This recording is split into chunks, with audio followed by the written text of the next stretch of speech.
So it's that time of year again when parcels start piling up at the house, and it's been suggested to me politely by the other half that maybe I get these ones shifted and out of the way. So today, looks like I'm installing a router lift. And I must stress, I'm doing this because I want to, not because I've been told to. I spent quite a lot of time researching this, and one thing I found out is that router lifts are pretty expensive. I knew I wanted something which would allow me to have above the table bit changes, and I know that there are some plunge routers like the Triton where you can actually do that, but I have invested quite a lot of time in this table saw router station, so I thought let's go for a proper lift. I picked this up from Rutland's in early November and it's been sat there ever since, so today we are finally getting this thing installed. I'm a first time customer of Rutland's and never really used them before. First impressions out of the box is that this lift is really solid. It weighs an absolute ton and is really well machined.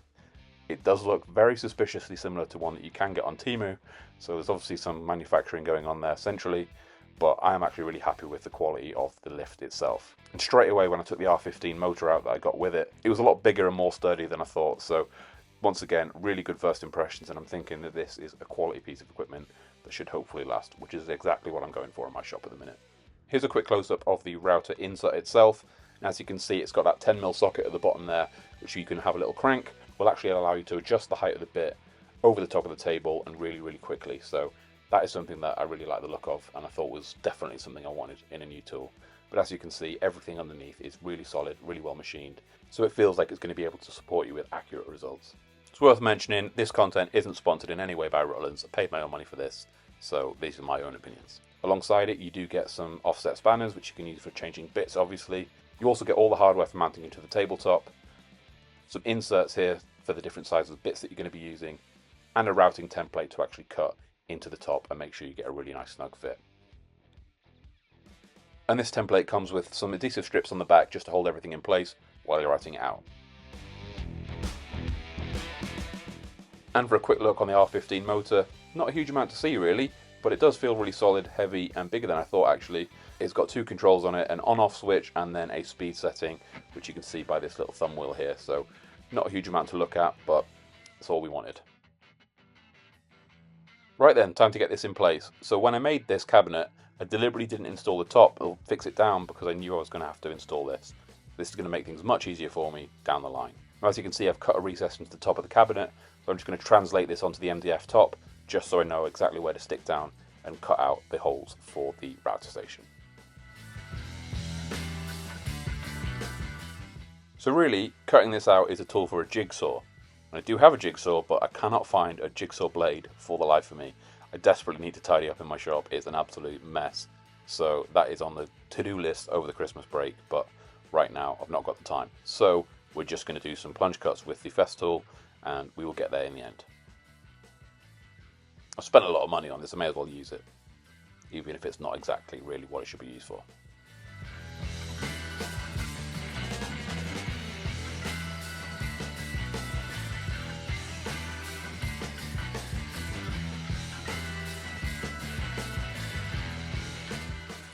As I do have a bit of a habit of using the wrong tool for the job, this thing has got me out of trouble so many times.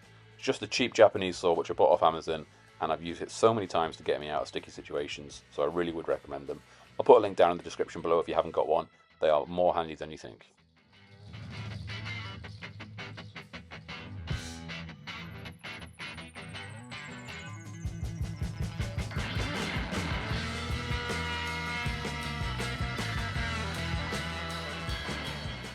So now that I've cut out the main waste, it's just time to take off the adhesive backing, stick down the template, and then route out to get the exact shape for the insert to sit into.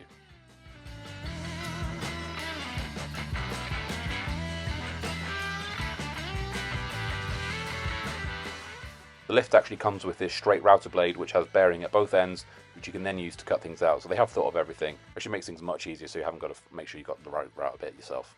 Or in my case, just find the right router bit.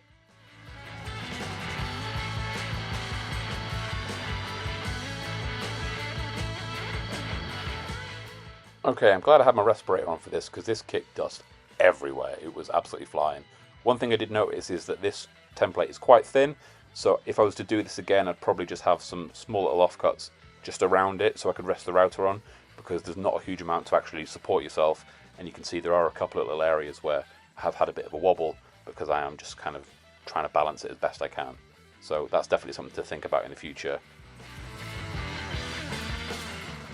As you can see there, just near the top of the screen, I've had a little nick there, but you won't see that once it's all installed, so we got away with it. So one thing I really like about this is the way that it's actually installed. If you have a cheap router kit, you'd obviously have to just route in a certain depth and make sure that you flushed it up to the top of the table, whereas this is really adjustable, making sure that you can have a really nice flush finish. So to do that, you just install these brackets on the underside, and then they have points in there where you can actually put some threaded rods through and then lift the table up so it's flush with your top. So these just fix in with 3 screws each, really easy, really quick. So I'm a big fan of this installation method.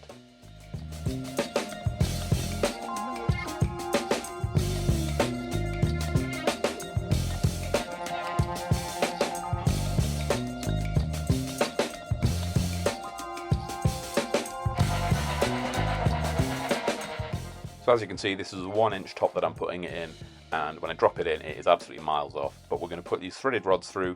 They come in all different sizes depending on the thickness of the top that you've got. And then once you've installed them, you can then screw them down, and then that will push against a flat bottom in the bracket and then raise the top. And what I did do is I realised that I'd used some slightly too long ones. So when I screwed it up to height with the first one, the threaded rod was sticking out the top, which is pretty useless for a router table. So I had to take them all out, put in shorter rods, and then tested the first one before installing all 8, and then we got it all fitting perfectly, so we got there in the end. It wouldn't be me if it worked first time.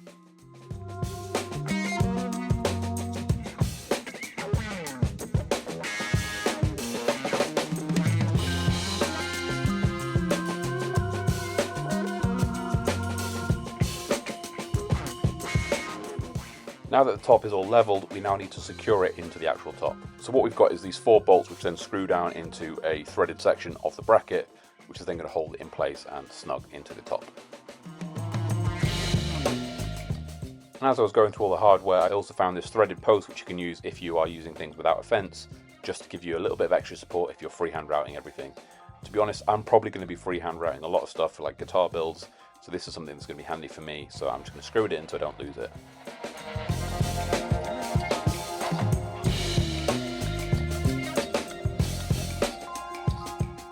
Now I've got the lift in place, it's now time to add the motor. As you can see, this was made much easier by not fixing down the top to the cabinet already, so I'm really glad I had the foresight for once to not do that. So the motor is held in place by this little mechanism here. So there's a screw here which you can tighten, which then brings the mechanism in to clamp down the router, and then you loosen it off and it's going to go away. So nice and simple and easy to operate.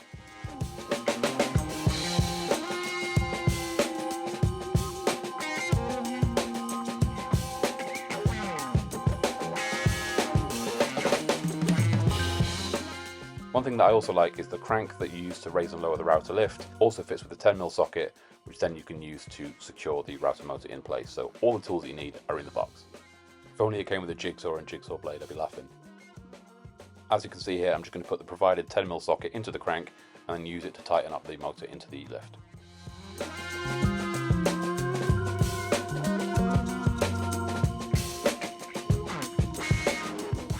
Got to say, I did a video recently which now got over 120,000 views, which is crazy, where I talked about the importance of being consistent on YouTube.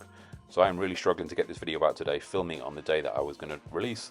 So the fact that this is a really simple installation definitely benefited me, because I'm trying to get this done as quickly as possible, and the fact that it went together so easily was a big relief.